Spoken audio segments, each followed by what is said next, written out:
The Silver Bowl. How Jekyll Island Redesigned American Money. In November 1910, a private train car left New Jersey with its blinds pulled tight, carrying 6 men whose banks could choke credit faster than Congress could explain it. They traveled south under false casualness, cut their names down to first syllables of power, and placed a silver bowl at the center of the table. The bowl said, "For the Island Chapel Fund." Its real function was discipline. One surname spoken aloud cost $100 in gold, nearly 4 months of a Pullman porter's wages, because the wrong worker hearing the wrong name could turn secrecy into evidence. The porters poured coffee. The bankers guarded syllables. The country inherited the bill.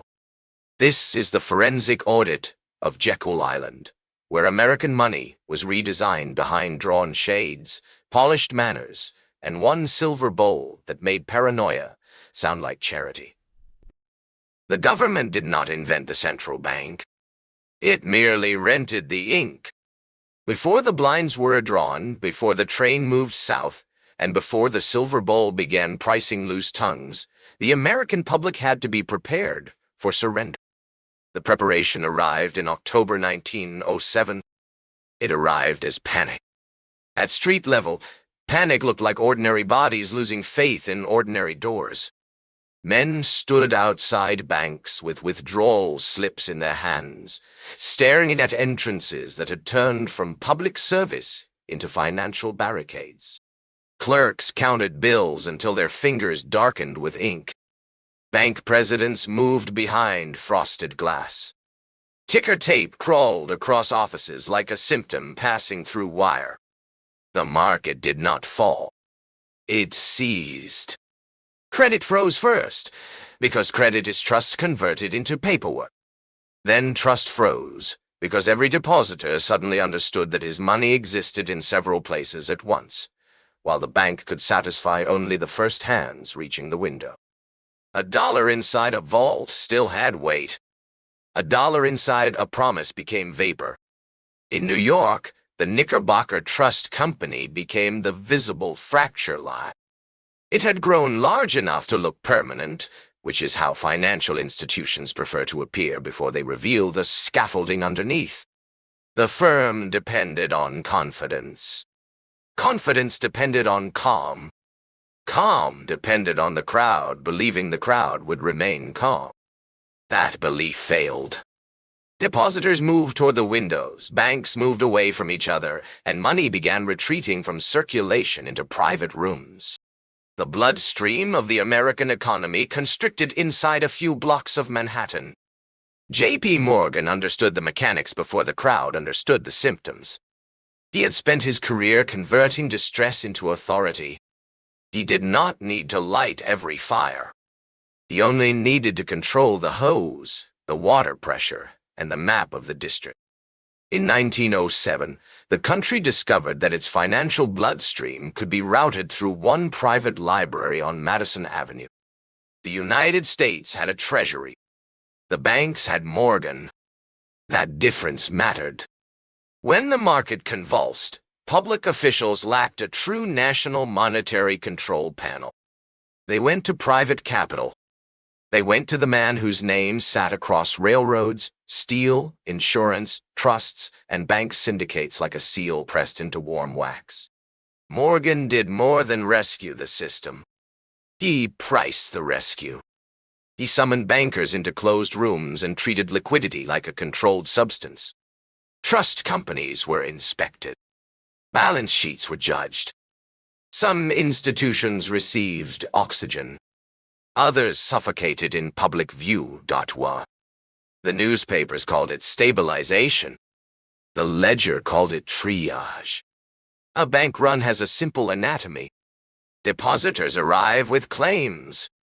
The bank holds only a fraction in cash.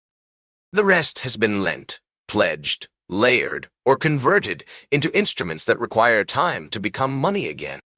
When enough people demand cash at once, the bank becomes a confession booth.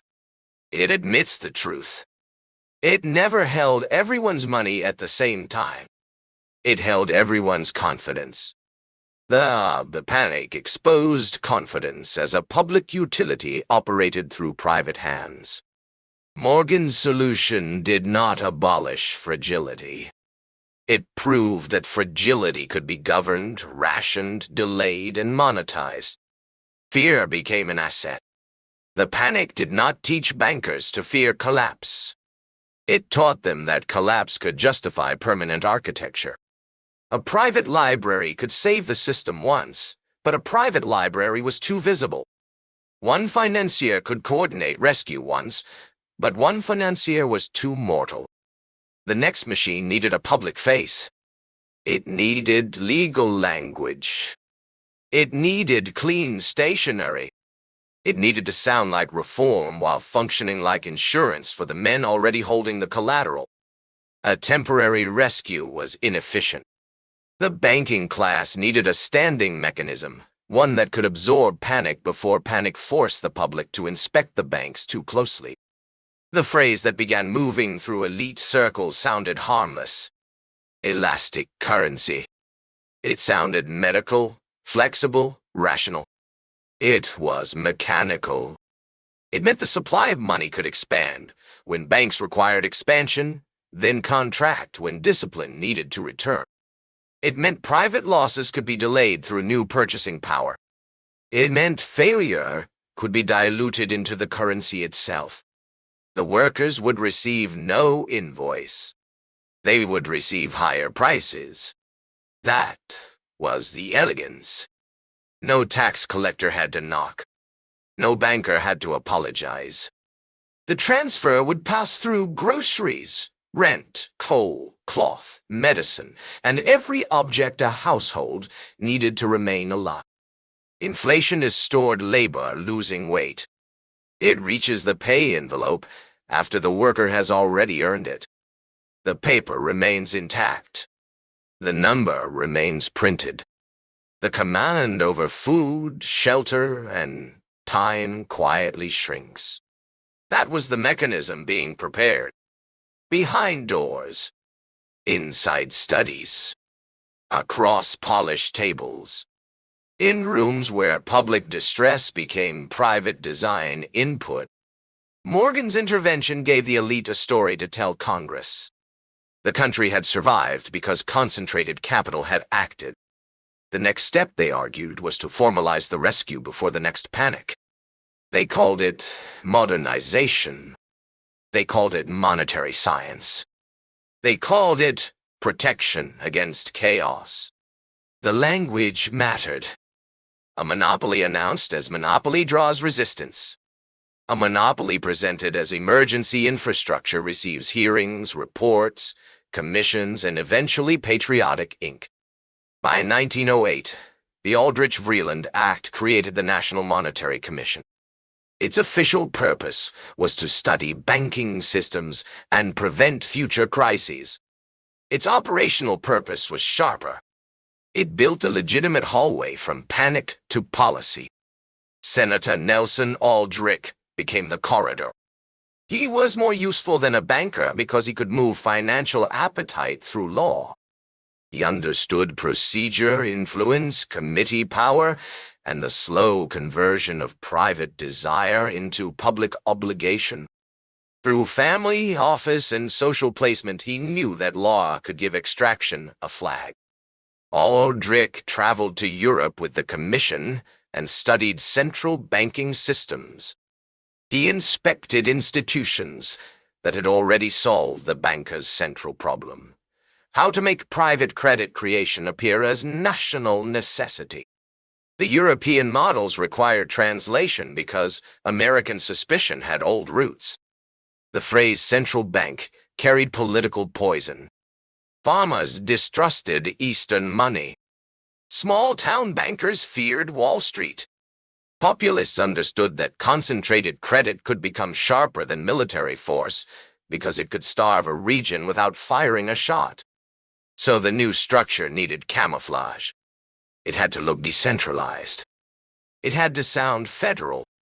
It had to preserve banker access while presenting public comfort. The architecture was visible before anyone reached Jekyll Island. The island did not begin the project.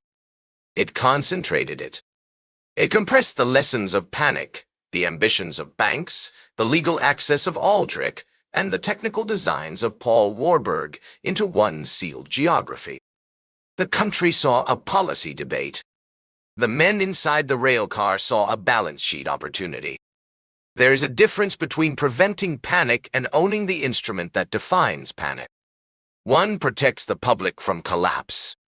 The other protects the system from accountability when collapse becomes profitable. In 1907, the public supplied the fear. Morgan supplied the rescue. Aldrich supplied the root. The bank supplied the hunger. The missing component was privacy. That came next. In November 1910, the departure point was practical. Hoboken offered movement without exposure. Rail terminals processed bodies, trunks, coal smoke, porters, schedules, and noise. Private rail cars created a second system inside the public one. A man could stand on a platform among workers and passengers, step through a polished door, and vanish into privilege measured by brass velvet and controlled access. Senator Nelson Aldrich's private car was more than transportation. It was a moving committee room. The car contained soft upholstery, service compartments, private tables, controlled entrances, and enough social distance to separate the decision-makers from the country whose money they intended to redesign. A public hearing would create transcripts. A hotel would leave registers. A bank office would attract clerks, rivals, messengers, and reporters. A train car solved those problems. It moved while it concealed. It made geography assist secrecy. The blinds were drawn tight. Heavy fabric swallowed the windows and turned daylight into a dim brown pressure. Outside, workers dragged luggage through steam and cinder. Inside, the car became a vault on wheels. The doors were controlled. The staff were instructed. The passengers were reduced to first names. Nelson Aldrich became Nelson. Paul Warburg became Paul. Frank van der Lip became Frank. Henry Davison became Henry. Benjamin Strong became Ben. Piat Andrew became Piat. The tactic sounded childish. That made it useful. A porter overhearing Mr. Warburg could connect the sound to Kuhn Loeb, European banking theory, and Central Reserve architecture. A porter hearing Paul would hear only a Christian name floating through cigar smoke. A ledger requires identifiers. A witness requires handles. They removed the handles. That removal was counter-surveillance. The men feared recognition by the wrong class of observer. They did not fear rival bankers in that compartment. They feared employees. They feared the men carrying trays, folding blankets, clearing glasses, and entering rooms quietly enough to hear sentences never meant for history. The porter became dangerous because the porter had access without status. He could see without being seen. He could listen without being addressed. He occupied the machinery of comfort, and comfort makes powerful men careless. The railcar performed a social surgery. It removed 6 financial operators from the visible body of the Republic and placed them inside a private circulation system. While newspapers debated reform in public language, practical monetary design moved south behind cloth blinds. The car smelled of coal, leather, tobacco, varnished wood, and polished metal. Those materials made secrecy tactile. The blind cord became part of the monetary architecture. The lock became part of the bill. The service bell became part of the committee process. Every object inside the carriage helped convert public law into private drafting. A country can begin losing control of its money inside a compartment. Aldrich's guests represented overlapping centers of power. Warburg brought European central banking theory and technical precision. Van der Lip brought National City Bank and Rockefeller-aligned Capital Dory. Davy Son brought the force of J.P. Morgan and Company. Strong brought Bankers Trust and the temperament of future reserve operations. Piat Andrew brought academic legitimacy and treasury experience. Each man carried a different instrument. Politics carried the bill. Credit carried the appetite. Theory carried the design. Banking operations carried the machinery. Respectability carried the costume. Together they formed a compact machine that fit inside one railcar. The country outside received no invitation to inspect the assembly. The journey itself created the first layer of denial. If questioned, it could be described as recreation, hunting, rest, or private conversation among men of public importance. The era offered many polite covers for power meeting itself. A hunting trip could hide market design. A club retreat could hold a constitutional rearrangement without changing the stationery. The physical isolation was the message. They avoided the public archive because the archive belonged to later auditors. They avoided the Senate chamber because procedure creates witnesses. They avoided bank headquarters because headquarters makes associations too obvious to defend. They met in transit. Then they met on an island. The secrecy had two functions. It protected the plan from populist opposition before the language could be softened. It also protected the participants from being seen as authors of their own regulatory shelter. Regulation written by the regulated carries an odor. The train car contained that odor with velvet. Every mile south increased the distance between consequence and witness. New Jersey fell behind. Washington remained useful but absent. Georgia waited as a private endpoint. The Atlantic coast offered fog, marsh, salt air, and an island club where wealth had already purchased geography. The men inside the car were learning how to govern the public remotely. At night, the carriage became a narrow monetary laboratory. Lamps threw yellow light against polished panels. Glasses trembled when the wheels struck rail joints. Papers shifted on the table. A man could write a sentence while the country moved underneath him, unaware that future wages were being converted into collateral for future rescues. This is where the story often becomes romantic. That romance is lazy. Drawn blinds were procedure. Aliases were procedure. A private car carrying concentrated financial power away from public hearing was procedure. The softness of the upholstery only made the machinery quieter. The porter entered when summoned. He stepped through controlled air with coffee, spirits, linen, or ashtrays.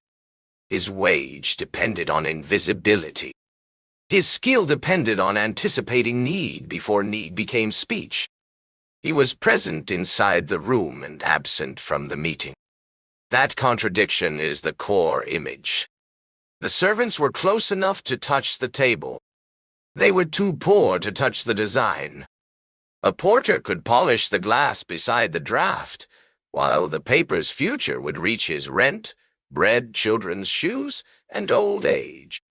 The men at the table discussed elasticity. The porter lived inside rigidity. His wage had a number. His hours had a number. His tips had a number. None of those numbers would defend themselves against a currency designed to stretch for banks before workers. The train moved south. The plan moved inward. The witnesses were turned into atmosphere. That is how spatial power works. It can keep the lower class inside the room while denying that proximity means access. The porter saw faces, heard first names, cleared ash, and received no ledger. The first name rule began before the island, inside the sealed discipline of the private rail car, where every careless syllable could identify the men drafting America's future monetary machinery. A solid silver bowl sat at the center of the table, engraved with the words for the Island Chapel Fund, heavy enough to make every coin strike audible through the room. The inscription gave the object a religious costume. The mechanism underneath was counter-surveillance. If a man said Mr. Warburg instead of Paul, or Aldrich instead of Nelson, he placed one $100 gold coin into the bowl. The punishment was calibrated with precision. It hurt enough to train the mouth, while remaining polite enough to pass as gentlemanly charity. The men feared the Pullman porters because the porters moved through the compartment with coffee, linen, ashtrays, and ears. A porter did not need monetary theory to understand that famous bankers hiding surnames beside a senator meant the journey carried more weight than sport. One surname could travel. A sound could become a rumor. A rumor could become a newspaper question. A question could harden into an audit trail before the plan reached political cover. So, the men reduced themselves to first names and let the bowl enforce the reduction. Every coin that struck silver priced one moment of exposure. The chapel fund did not measure generosity. It measured fear with gold. The room became a speech machine. The lamps burned low, the blinds held the dark against the glass, and the richest men in American finance disciplined their own tongues in front of workers earning almost nothing. The porter heard Paul, while the table concealed Warburg. He heard Frank, while the table concealed National City Bank. He heard Henry, while the table concealed Morgan Power. That gap between sound and identity was the purpose of the meeting. The first name softened the room. The surname would have opened it. The Surname Penalty Bowl turned class panic into ritual. It allowed men to disguise operational secrecy as chapel money, to convert fear of working-class recognition into a small performance of holy generosity. The object belonged in the center because the entire meeting revolved around concealment. 6 men could discuss reserves, currency expansion, bank rescue, and credit control only if the servants in the same air remained trapped outside the names. The bowl made that boundary physical. Silver held the lie. Gold paid for the slip. Labor carried the tray and absorbed the silence. Names carry institutional weight.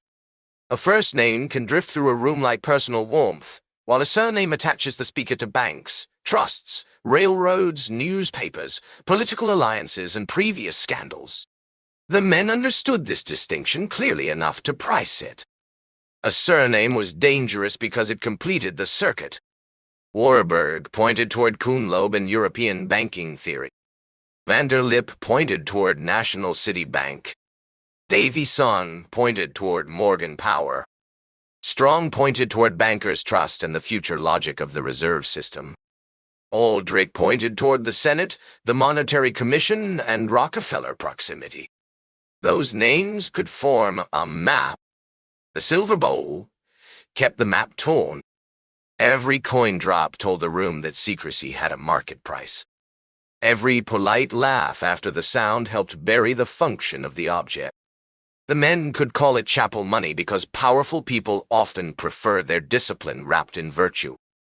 The porter understood wages. He understood coins. He understood that one gold penalty belonged to a world above his reach. He may have missed the banking theory, but he would have understood the sound. Heavy metal against silver is a language with no accent. It says that one class can punish itself for exposure with an amount another class needs for survival. That sound belonged to the meeting as much as any draft page. The first name club was never casual. It was the smallest model of the system they wanted to build. The surface was friendly. The control layer was hidden. The cost moved downward. Jekyll Island was selected for control. A city leaked through hotels, clerks, registries, reporters, drivers, and rivals. An island filtered everybody before it reached the room. The Jekyll Island Club had already converted landscape into exclusion, using water, membership, staff hierarchy, telegraph discipline, and private habit to build a fortress without calling it one. By day, the men performed leisure. By night, they worked over the monetary future. The public would later hear language about reform, stability, and emergency currency, while the island held the quieter calculation: how to build a reserve mechanism close enough to bankers to save them, and public enough in appearance to survive voters. Inside the clubhouse library, the billionaires thanked the black staff with rehearsed courtesy, while those same workers dusted tables carrying economic blueprints they were barred from reading. The room produced an acoustic quarantine, allowing labor to hear china, chairs, and footfalls, while the language of money stayed sealed above their hands. That was the architecture. Wood mattered less than permission. The porch mattered less than access. The marsh mattered less than silence. Every corridor told each body where it belonged. The banker belonged near the papers. The senator belonged near the draft. The porter belonged near the tray, close enough to serve the future, far enough to disappear from its record. Jekyll Island did not remove workers from power. It placed them beside power and denied them entry. The table held paper, the bowl held penalties, the staff held plates, and the country held no evidence. The clubhouse gave concealment a civilized texture. Wide porches faced the air. Heavy interiors swallowed sound. Private rooms softened the edges of conspiracy until it resembled ordinary leisure. Wealth had already rehearsed isolation there for decades, and the bankers simply used the stage that privilege had prepared. A black site does not require concrete walls. It requires controlled access, deniable purpose, obedient staff, and a reason the public accepts from a distance. Jekyll Island satisfied the function with club rules, water, social hierarchy, and the old assumption that important men deserved privacy whenever their business affected everyone else. The men arrived under the cover of sport. They remained under the protection of geography. Telegraph lines could be managed. Visitors could be noticed before they became inconvenient. Staff could be placed, instructed, and disciplined. Boats and schedules created a perimeter more elegant than barbed wire because it looked like hospitality. The island's power came from negative space. It kept out the unwanted. Reporters did not wander casually through the club. Local residents did not drift into private monetary debates. Small-town bankers did not stand in the doorway asking how regional reserve power would treat them when New York needed protection. The absence was engineered. Inside, the men fought over structure. They shared class interest, yet each institution wanted reform that restrained competitors more than itself. The central mechanism had to appear broad enough to calm panic, while precise enough to protect the largest banks from the next seizure. Warburg pushed technical coherence. Aldrich weighed political survival. Davison and van der Lip measured institutional advantage. Strong understood operational force. Andrew helped translate machinery into respectable language. The draft had to satisfy capital first, then survive democracy afterward. That ordering is the island's central fact. The American people were absent by design. The island changed time itself. In Washington, political time breaks apart under appointments, journalists, floor votes, letters, and rival factions. On Jekyll, time could pool. The men could sit with the same problem for hours, while servants reset glasses, replaced ashtrays, and erased physical traces of comfort. A ledger behaves differently under uninterrupted attention. So does a conspiracy. The plan required a new frame for money. The public understood currency as paper, coin, debt, promise, and national symbol. The men at Jekyll treated it as a pressure system. They cared less about what money meant and more about how it could be issued, withdrawn, collateralized, priced, and directed. They were designing pressure control. Too little currency, and banks fail. Too much currency, and purchasing power thinned. The trick was to place control of expansion and contraction close enough to banking to protect capital, while surrounding the mechanism with enough public language to pacify suspicion. That trick required architecture. A central bank called a central bank would trigger resistance. A reserve association sounded cleaner. Regional components suggested decentralization. Government oversight suggested public legitimacy. Technical boards suggested expertise instead of class power. The machine had to be private in function and public in silhouette. Jekyll Island gave them the silence needed to draw that silhouette. Every meal served there carried an unseen accounting. The porter's wage was fixed by employment. The banker's wealth was defended by policy. The servant's purchasing power would later be exposed to a monetary design created within earshot of service labor. That arrangement was structure. The island condensed American hierarchy into one building. Upstairs, men discussed elasticity. Downstairs, workers remained fixed. Upstairs, capital designed its emergency exit. Downstairs, labor polished the brass on the door. The island did not need a guard with a rifle. Class did the guarding. It told the staff where to stand, when to speak, when to vanish, and how much of the conversation they were permitted to understand. It told the guests they were safe from interruption because interruption itself had been socially engineered out of the room. By the time the men left Jekyll Island, they did not carry the finished Federal Reserve Act. They carried a prototype. They carried a design shaped enough to enter political laundering. The next stage required renaming, revising, denying, and distancing. The island produced the core. Washington produced the costume. Elastic currency reached the public, dressed as mercy. Farmers needed seasonal cash. Local banks needed relief during harvest pressure. Merchants needed money that could expand with commerce. The language sounded humane because it aimed itself at people who already knew shortage. The machinery served a different altitude. Elasticity gave Wall Street a way to receive new money when its own structure seized. The first dollars entered near banks, trusts, dealers, and asset holders, where they still carried full purchasing force. Those dollars settled debts, rescued positions, bought assets, and preserved institutions before prices had time to adjust. Then the dilution traveled outward. A banker spent the new dollar at full strength.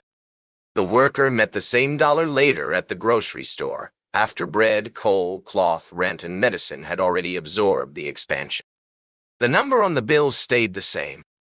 Its force had changed. A dollar that entered the bank as 100 cents reached the household like 80 cents, with the missing value hidden inside the shelf price. No officer seized it. No invoice named it. The extraction appeared as ordinary living becoming harder. This was elite hypocrisy in mechanical form. Relief was advertised downward, liquidity flowed upward, and the cost settled at the bottom after every protected institution had already spent the new money. The farmer heard rescue. Wall Street received the press. The worker paid through prices.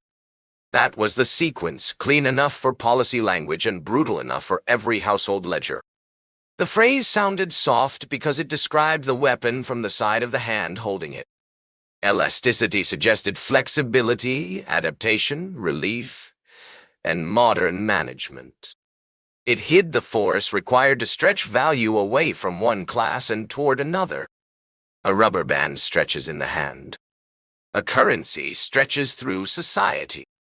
When currency expands, the new money does not enter all pockets at once. It enters through selected doors. Banks touch it early.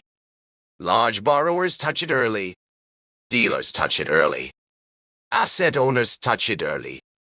Wage earners meet it later, after prices have already moved. That delay is the tax. It needs no vote. It needs no collector. It works through timing.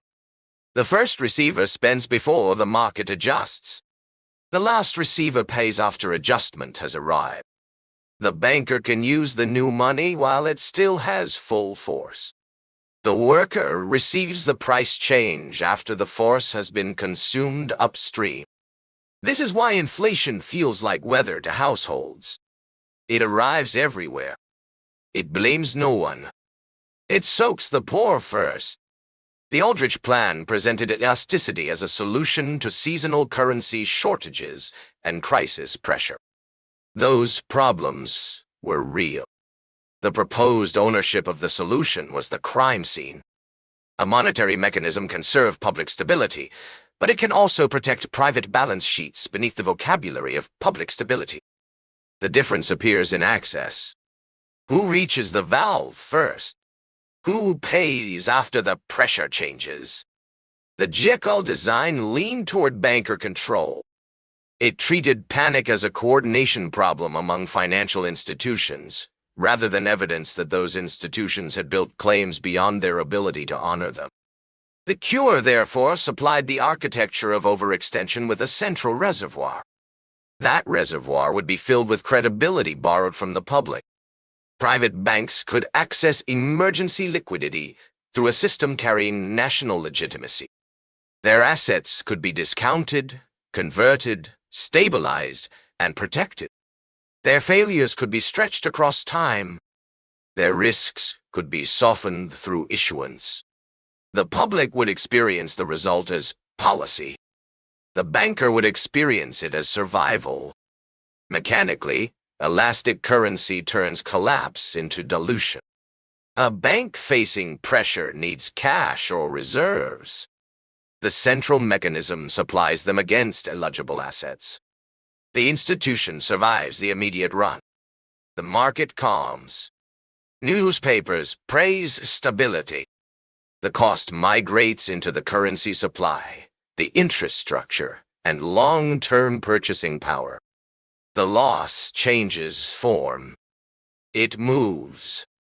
A failed loan can become a discounted asset. A liquidity crisis can become monetary expansion. Monetary expansion can become price inflation. Price inflation can become reduced real wages. Reduced real wages can become household austerity. At every stage, the paperwork grows cleaner. At every stage, responsibility becomes harder to prosecute. The banker does not need to take the worker's coin by hand. He only needs a system where the coin remains in the worker's pocket while its command over food, shelter, and security decreases. The worker still holds money. The number still exists. The state still recognizes it. The violence occurs inside purchasing power, where cameras cannot film it easily. The public calls it expensive living. The ledger calls it transfer. The Jekyll men understood money as a pressure instrument. They had seen rigid currency intensify panic. They had seen private rescue concentrate authority in one man. Their solution institutionalized rescue, then surrounded it with public language until opposition sounded primitive. Elasticity was the clean word. Dilution was the mechanical result. The system did not require reckless printing every day to matter. The core power was discretion. The power to decide when money becomes elastic defines which failures deserve rescue, which assets deserve recognition, and which institutions deserve time. Time is capital's favorite subsidy. A worker missing rent receives eviction. A bank missing liquidity receives facilities. One failure becomes personal weakness. The other becomes systemic importance. That was the weapon. It used timing instead of a blade. The next problem was presentation. A banker-owned central mechanism looked too naked for American politics, while a truly public monetary authority threatened the class that wanted access to the valve. The design had to live between those two dangers. So the architects built a public face around private channels. Federal language calmed voters. Regional structure softened suspicion. Technical boards placed the mechanism behind expertise. Statutory authority gave the machine a clean suit. The illusion of the state rested on public-spirited lies because raw ownership would have exposed the arrangement too early. They painted a government seal on a private vault because the public trusts a polite facade longer than visible control. The word federal performed the first act of camouflage. It suggested custody. It suggested national purpose. It suggested the people had gained command over money, while credit control moved deeper into reserve banks, discount policy, and rooms where ordinary voters could feel the decision only after it reached their wages. The system made responsibility diffuse by design. Banks could point to law. Officials could point to markets. Economists could point to conditions. Workers could point to prices, though prices were only the final bruise. No one handed the public an invoice. The state mask made that unnecessary. The central design problem was optical. A private central bank was too visible. A fully public central bank carried too much democratic risk for the men who wanted the system near their own balance sheets. The answer was a blended structure, built to confuse ownership without confusing access. It needed federal markings without full federal subordination. It needed regional banks without true local democracy. It needed government appointment power without daily public command over credit. It needed a seal on the vault. The later Federal Reserve System would present itself through national vocabulary: Federal, Reserve, Board, Act, District, Bank. Each word carried stabilizing force. Each word suggested order. Each word helped voters feel that monetary authority had moved into public custody. The custody was conditional. Regional reserve banks would operate with member bank participation. Private banks would hold stock in their regional Federal Reserve banks. The system would carry statutory authority, while its channels remained deeply connected to the banking institutions it supervised and supported. This was structural blending. Blending is harder to attack than ownership. If the machine fails, officials can point toward markets. If banks profit, bankers can point toward law. If the public complains, experts can point toward complexity. Responsibility diffuses while the mechanism remains intact. That diffusion was architecture. The illusion of state control required choreography. The public needed hearings, bills, amendments, speeches, signatures, and official rooms. It needed to see government moving. It needed to feel that elected authority had absorbed the lessons of 1907 and acted in the national interest. Behind that choreography sat the Jekyll prototype. The Aldrich plan itself would become politically toxic. Its name carried too much residue. Democrats attacked it as banker-written and Wall Street-centered. Reformers rejected its proximity to concentrated capital. The plan had to be revised, repackaged, and routed through different hands. That is how policy laundering works. The original design enters contaminated. The revised design exits respectable. The substance changes enough to survive accusation, while the core function remains recognizable to those who built it. By the time the Federal Reserve Act emerged under Woodrow Wilson's administration, it carried different branding. It looked like progressive reform. That was the costume. The machine beneath still answered the banker's central demand: coordinated reserves, elastic currency, lender of last resort capacity, and centralized influence over credit conditions. The public received the word federal. The banks received the mechanism. The illusion depended on a psychological fact. People trust visible government more than invisible finance, even when visible government authorizes invisible finance. A statute can sanctify arrangements that would look predatory if written as private contracts. Law creates distance. Distance creates innocence. Once the system became law, its origins softened into institutional history. The secret trip became anecdote. The aliases became charming. The porter became invisible again. The island became a footnote. The machinery became normal. Normalization is capture's final stage. And at first, the act feels controversial. Then it feels complicated. Then it feels permanent. Then people born under it cannot imagine money without it. The state illusion changed the language of blame. Before the system, a panic could point toward overextended banks and speculative reserves. After the system, instability could be routed through committees, rates, policy errors, external shocks, and macroeconomic conditions. The human authors receded behind institutional vocabulary. A man can be accused. A system can be studied forever. That distinction protects power.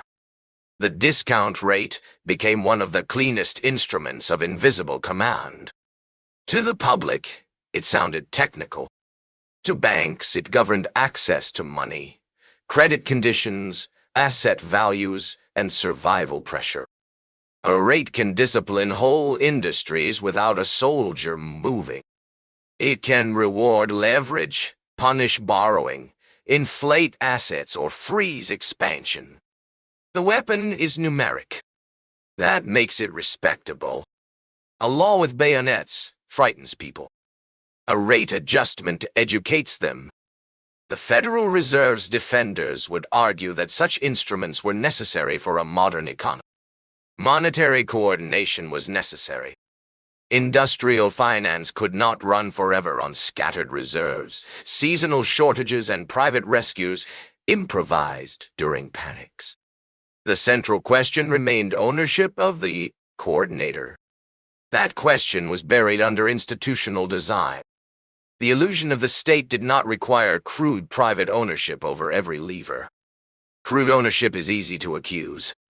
The better method places private influence inside public structure, public language over private channels, and national purpose on a mechanism that rescues capital first. Then it is called reform. That word has buried many bodies. A Pullman porter earned $27.50 a month, worked up to 400 hours, bought his own uniform, carried luggage, served meals, folded bedding, polished shoes, and learned to make exhaustion look invisible. Inside the private car, the Surname Penalty Bowl waited in silver. One verbal mistake cost $100 in gold. A banker could drop nearly 4 months of the porter's income into a chapel bowl because he accidentally spoke the wrong name near the wrong worker. That coin contained the social order in miniature. Elite secrecy carried a higher price than working survival. The porter's month was made of hours, cloth, rent, food, obedience, and controlled facial expressions. The banker's mistake became a bright coin against silver. The billionaires smiled when he entered. They used easy nicknames, thanked him with polished voices, and guarded their surnames with more care than they gave his life. Their manners stayed clean because the violence had already moved into arithmetic. The bowl exposed the arithmetic. His rent, meals, uniform, sleep, and future could not equal one careless surname spoken by a man designing money in private. Nearly 4 months of biological survival could vanish into a chapel fund because elite secrecy required discipline. The porter cleaned ash beside men preparing a system that would later dilute wages like his. He carried cups near documents he could never claim, heard first names instead of institutional identities, and watched gold punish a danger he was never allowed to define. He received no blueprint. He received consequences. That was the class geometry of Jekyll Island. The men at the table owned assets. The porter owned hours. The men hid surnames. The porter was reduced to a nickname, and one slip of elite speech outweighed months of working life. That was the ledger. The real one. The porter is usually absent from the story because history prefers the men sitting down. That absence is evidence. A porter inside Aldrich's car would have known service work in physical terms: aching feet, broken sleep, polished shoes, carried bags, swallowed insults, and a face trained to remain calm under another man's impatience. His wage was low because the system priced his silence as part of the service. He moved through the car without owning any part of it. He touched the objects while remaining outside the decisions. He handled the table but never held the plan. The men he served discussed monetary elasticity while his own life remained economically rigid. His wage did not stretch when coal prices rose. His rent did not stretch when currency thinned. His children's meals did not stretch when credit expansion lifted prices before labor could negotiate compensation. The porter lived where policy arrives last. That is why he belongs at the center. The men at the table were insulating dynasties. Their class held assets that could rise with inflation, debts that could be managed through credit, and institutions that could approach the new monetary machine when pressure arrived. They expected to stand near the valve. The porter stood near the tray. That spatial fact contains the whole economy. Asset owners survive inflation differently from wage earners. A man holding land, stocks, bank claims, and political access can ride the expansion. A man holding cash wages absorbs it. His income adjusts slowly. His costs adjust daily. The market reprices his survival before his employer reprices his labor. The porter's ledger would have been small. Rent, food, shoes, laundry, medicine, church, travel, money sent home. No column for Central Reserve design. No line for discount policy. No entry for emergency liquidity. The absence of those entries did not spare him. It only meant the extraction arrived through columns he already had. Bread rose. Coal rose. Cloth rose. The numbers never announced Jekyll Island. They simply increased. This is how elite policy enters working life.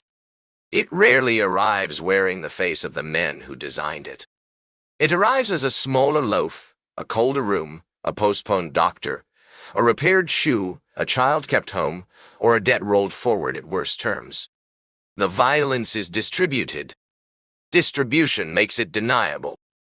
The porter cleaning ashtrays in 1910 occupied the final witness position. He was close enough to serve the architects and far enough from power to become one of the governed objects inside their calculations. His body moved through their secrecy. His labor sustained their comfort. His future purchasing power sat unrepresented on the table. They did not need hatred. Systems rarely require hatred. They require indifference with enforcement power. A man can be ruined by people who never think of him.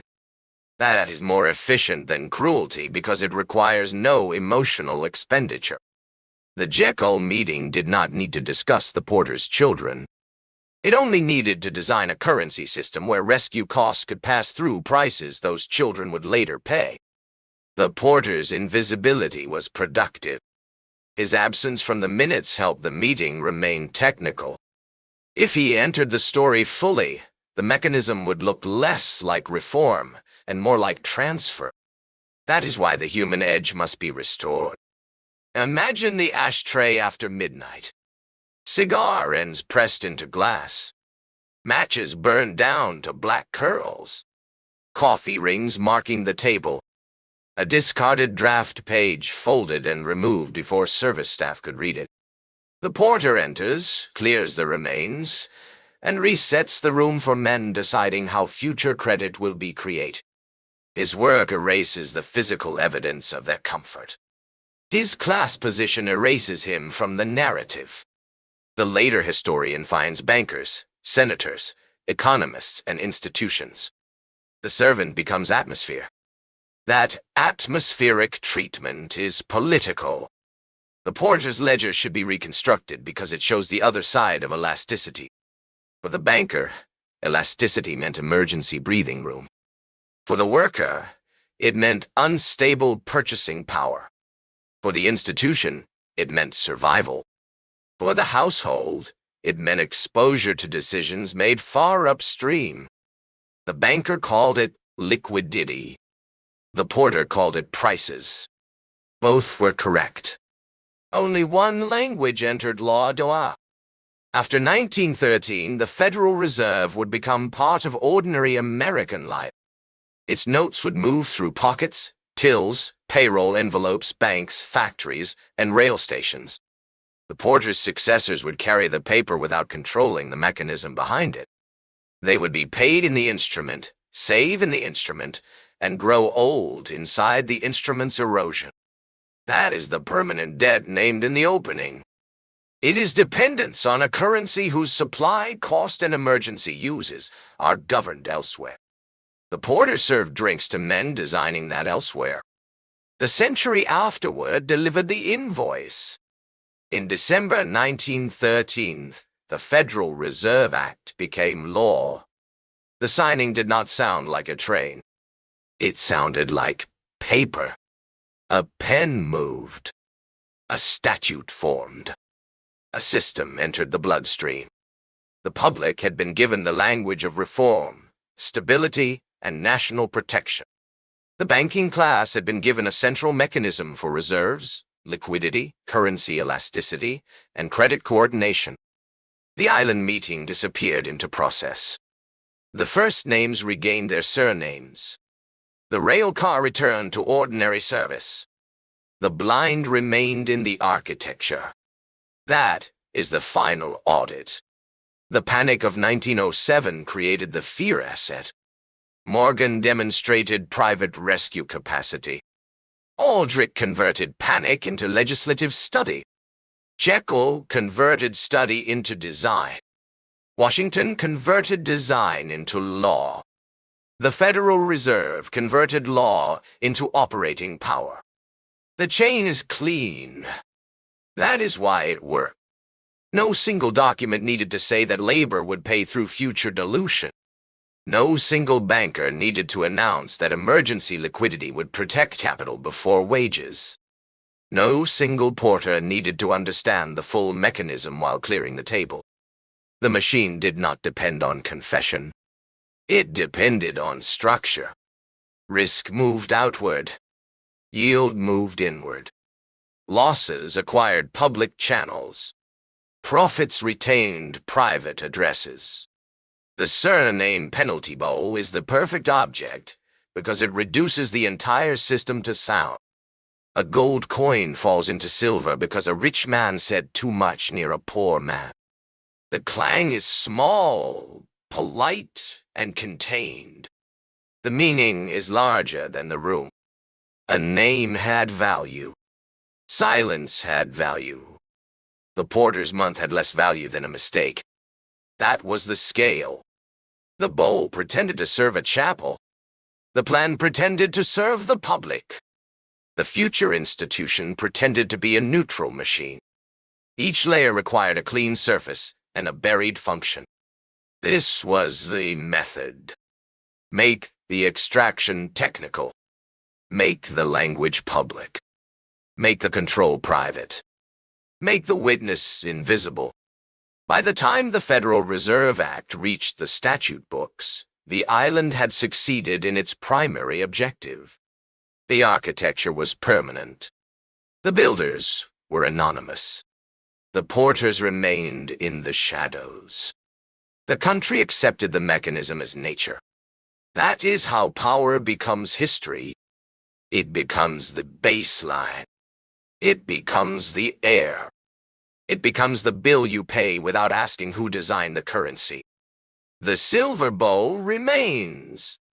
The chapel fund remains. The ledger is closed. This is the forensic report. The draft was successful. The country was conquered behind blinds, and the porters kept pouring the coffee.